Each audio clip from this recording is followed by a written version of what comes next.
Welcome to another episode of Daily Discipleship. I'm Hillary from Mama Bear Apologetics, and with me is... Hi, I'm Lindsay from Mama Bear Apologetics. Elizabeth from Foundation Worldview. Amy Davison from Mama Bear Apologetics. So we've had a great week this week talking about the art of disagreeing well. And one of the really big things about the art of disagreeing well is understanding the impact of words and understanding the impact of listening. So today we're going to give you a couple of fun activities that you can do with your kids, and then a whole list of some games that you might already have in your house that actually reinforce these ideas without having to go do something new. You might have them in your house. They probably come on app form by now because like everything does. So first, Lindsay, tell us about the toothpaste game. Yeah, so this is a really simple game we learned when we started doing foster care.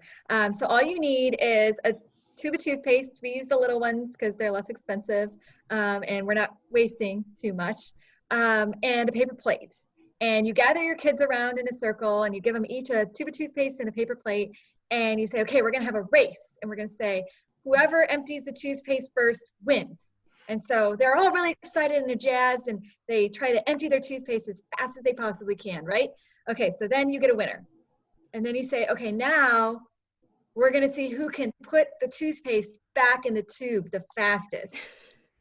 And usually it's met with like, wait, what? I don't know how to do that. And they'll like take their little fingers and try to stuff it in. It's fun because it gets messy and their kids are like just getting all into the toothpaste, right? But the lesson there is words are really easy to get out, but they're really hard to put back in. And so there's a lot of healing that has to take place from words that are harmful. Yeah. And so that's sort of the object lesson of the toothpaste and the paper plate. And we'll include a link of how you can reuse your toothpaste tubes if you're concerned about upcycling or wasting toothpaste. Happy to include links later of 28 ways to reuse your toothpaste or whatever. Actually, I think Amy was going to talk about a couple ways that you could do that. Oh man, it's not just with the toothpaste tubes, because I was kind of starting to look into. I was like, okay, wait, what can we do with the toothpaste now that it's out? And it's crazy. Like you can bug bites, because here in Texas we've got mosquitoes like crazy. It actually stops apparently the bug bite from itching as you put the toothpaste on there. You can clean crayon off the walls. So if you have a little artist that's gotten her expression or his expression just all over the place, take a little sponge and be like, okay, sweetie, take your toothpaste and scrub away at the wall.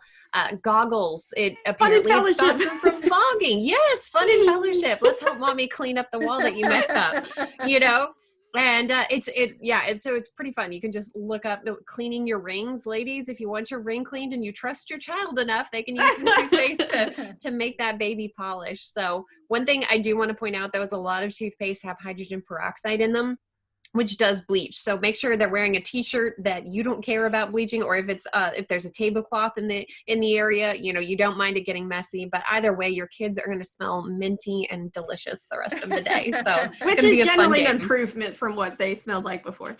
Oh man, especially if you've got boys, it's unpleasant. So.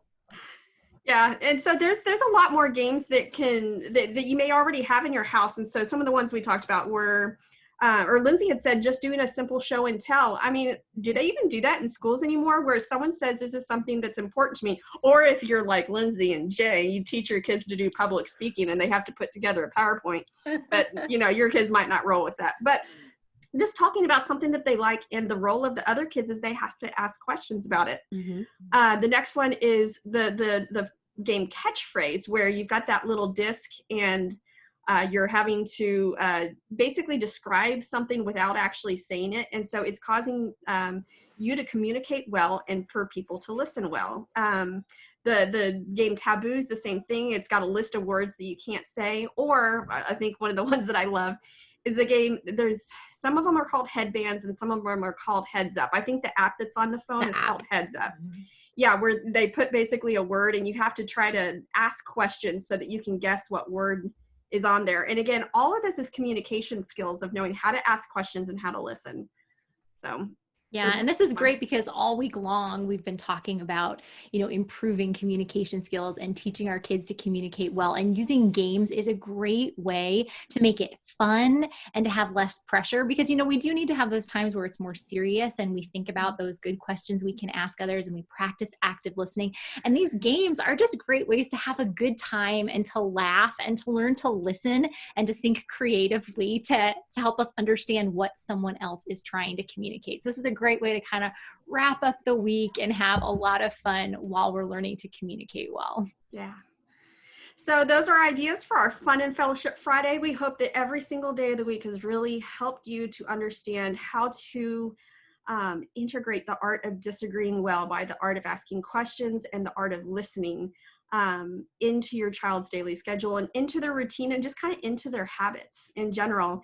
And I will be honest that a lot of it's stuff that we as adults could probably integrate as well, myself included. So everybody learns this week. That's great. So, and I think in celebration of Training Tuesday's video with our kid president, I think we need to end this week with step 6 on if you're disagreeing, which is you just dance. We will see you next quarter with another daily discipleship. Thank you so much for watching. Bye.